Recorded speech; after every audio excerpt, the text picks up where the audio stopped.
This is a Pulsey Buff White Lightning X800. It's a 330 watt second monoblock type strobe. It requires power, so you got to plug it into the wall.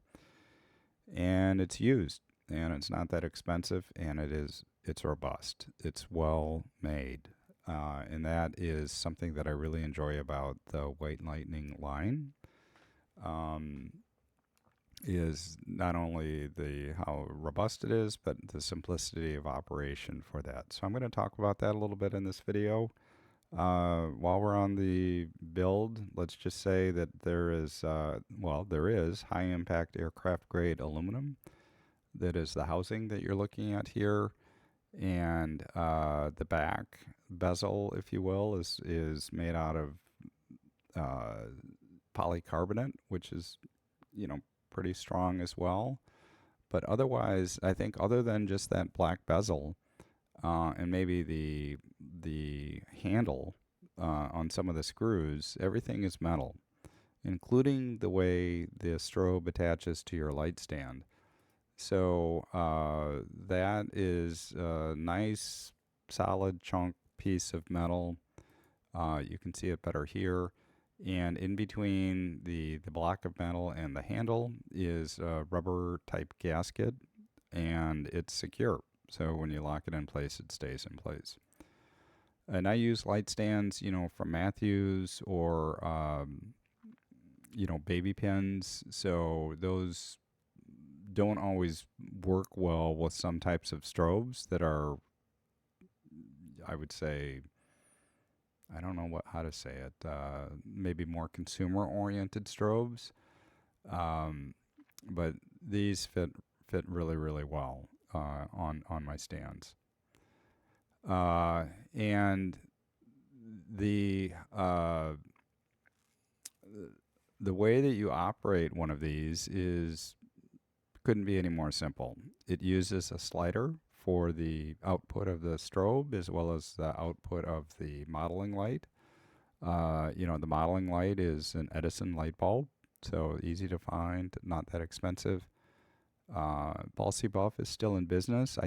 They make the X800 still, so that means I'm sure it means you can get a replacement flash tube if you needed it. I'm gonna guess it means that if you wanted to have one of these repaired, you could send it in and they could also repair it for you. But when you buy one used, it may not make sense to send it in to get it repaired because they're not that expensive used. But anyways, what the slider does is it allows you to go between stops. There's nice markings on the back here. And it also allows you to go steplessly to any power setting. So on strobes, on old packs like the old Speedotron pack, you could go in thirds of a stop when you did bracketing. And, on the more modern type of strobes, maybe on a Kodak strobes, you can go to tenths of a stop. But here you go to anywhere on the range. It's the slider. You just move the slider to the right if you want to increase power, and you move it to the left if you want to decrease power. It's only 330 watts, so not a ton of power, but you can ride your ISO to gain extra stops just by bumping up your ISO if you need to do that. The unit isn't really, I don't have the dimensions, but it really isn't that long, nor is it that wide, and it's fairly lightweight. There's no battery in it.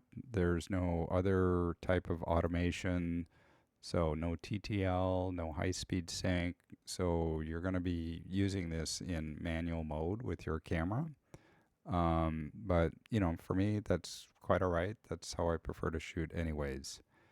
You can connect it to a battery, and in fact, Pulsey Buff makes a lithium-ion battery called the Vagabond Mini, and they've been making those for a long time.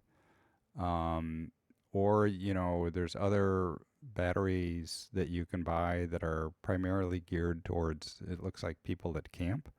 So, you'd look for something that is a pure syn wave lithium ion battery. And, you can get a lot of power in a small package for not a lot of money. So I like that. I like separating the battery from the strobe because, for one, it's not going to be a proprietary battery. For two, the battery can be used for something other than just your flash. And for three, if the battery dies 10 years from now, well, you can still use the flash. It's not like you need to scrounge around and try to find an older battery, which may or may not be made 10 years from now. So, and I guess I'll add a 3.5, and that is the battery pack can be held, it can be attached to your light stand. So, in essence, you can turn it into like a sandbag for your light stand. But yeah, it's extra cords, it's a little bit of extra weight, it's more things to carry if you're trying to go on location. The mount is these four claws that you shrink, if you will. You pull them in by this lever that's on the bottom of the strobe towards the front. And you can get speed rings, and in fact, I have one here. And when you look this is modified to a Bowen's S mount. And when you look for these, you can look for them two different ways. You can look on eBay, you could look on Amazon. I think probably on Amazon. Um,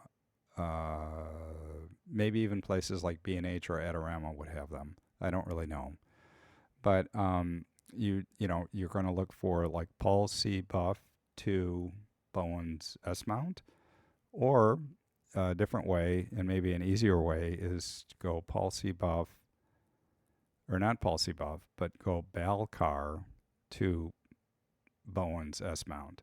So Balcar used to make strobes. They have the same kind of crazy claw feature that you see here. And Balcar is, I think it's Balcar. So Balcar to Bowen's S mount, and you're in luck. This is a all metal adapter. I've used it with soft boxes, and it's secure. It fits nicely onto the White Lightning, and it fits nicely then into my Bowen's S mount speed rings. And Bowen's S mount is wonderful because there are a lot of options thanks to companies like Godox for getting modifiers. So that problem is solved. Sometimes people look at Policy Buff and they're like, yeah, strobe's nice, but how do I use it if I don't want a reflector, or how do I use it if I don't want an umbrella? And the umbrella, if you look towards the front, there's a little knob at the very top. And this is a better picture here. What that knob does is it actually brings in these claws that will cinch or secure the shaft to the housing.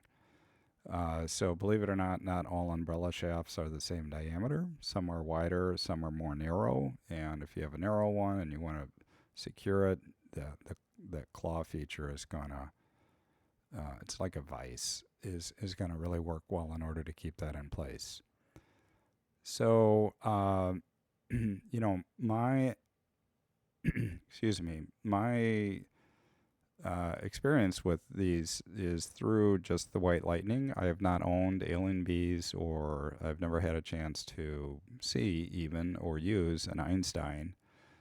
Those are kind of ways I think a lot of people may think of Policy Buff. The Alien Bees are these brightly colored plastic cased,